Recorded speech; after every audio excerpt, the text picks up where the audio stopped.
সংগ্রামী উপস্থিতি, বাংলাদেশ আজ ভালো নেই, ঢাকা আজ ভালো নেই, নরসিংদী আজ ভালো নেই, গাইবান্ধা আজ ভালো নেই। জুলাই বিপ্লব পরবর্তী এত শাহাদাতের মাধ্যমে আমাদের আশা ছিল একটা নতুন বাংলাদেশ পাবো, যে বাংলাদেশে আমার মা বোনদের নিরাপত্তা থাকবে, যে বাংলাদেশে চাঁদাবাজি সন্ত্রাস থাকবে না, যে বাংলাদেশে মাফিয়াতন্ত্র থাকবে না, যে বাংলাদেশে সকল মানুষের অধিকার নিশ্চিত করা হবে। এবং এই জুলাই বিপ্লব পরবর্তী আজকে নির্বাচন হয়েছে, নির্বাচন পরবর্তী আমাদের আশা ছিল যে সরকার আসবে সেই সরকার শুধুমাত্র একটা দলের হবে না, কোনো একক বর্গের হবে না, সকল মানুষের, সকল দলের, সকল মানুষের অধিকার নিশ্চিত করবে সেই সরকার।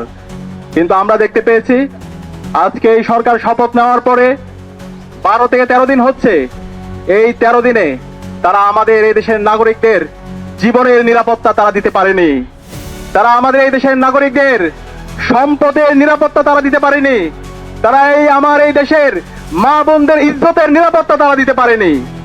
আমরা দেখতে পেয়েছি নির্বাচন পরবর্তী 24 ঘন্টার মধ্যে সারা দেশে সহিংসতা।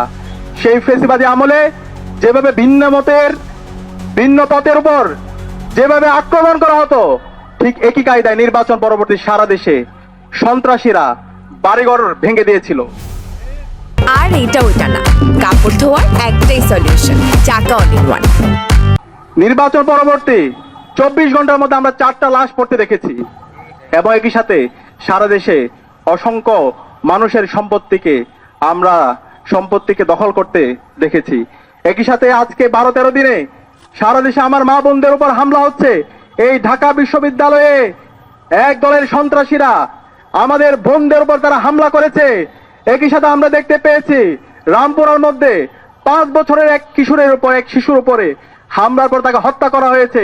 যখন মামলা করতে গিয়েছে পরিবার, তখন প্রশাসন থেকে বলা হচ্ছে এই ধরনের দুর্ঘটনা আপনারা মাইনা নেন।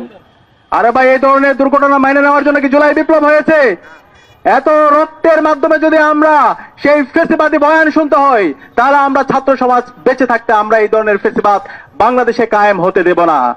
পরবর্তীতে এলাকাবাসী যখন ঘেরাও করলো, এরপরে মামলা নেওয়ার পরে পরিবারকে ক্রমাগত হুমকি দেওয়া হচ্ছে মামলা তুলে নেওয়ার জন্য। এরপর আমরা দেখতে পেয়েছি নরসিংদীর মধ্যে ইতিহাসের বর্বরচিত ঘটনা, আইএমএ জাহালিয়াতকে হার মানিয়েছে। আমাদের এক বোনকে, এক কিশোরকে, 15 বছর বয়সী কিশোর, তাকে গণধর্ষণ করা হয়েছে।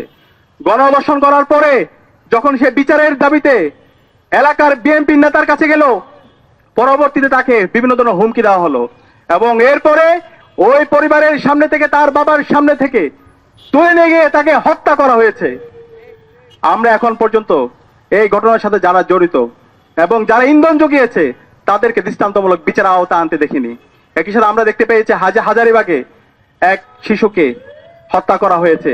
এভাবে গাইবান্ধা থেকে শুরু করে বাংলাদেশের বিভিন্ন প্রান্তে আজকে মবের মাধ্যমে নাগরিকদের অধিকার হনন করা হচ্ছে, এবং জুলাইয়ের যারা বিপ্লবী আছে তাদেরকে হত্যাযজ্ঞ করা হচ্ছে। এবং এই খুনি হাসিনা যে গত 16 বছরে বাংলাদেশে ফেসিবাদ কায়েম করেছে, গুম খুন আইনাগরের মাধ্যমে বাংলাদেশকে একটা অকার্যকর রাষ্ট্রে পরিণত করেছে, এবং এই জুলাই বিপ্লবে আমাদের 2000 ভাই বোনকে শহীদ করেছে।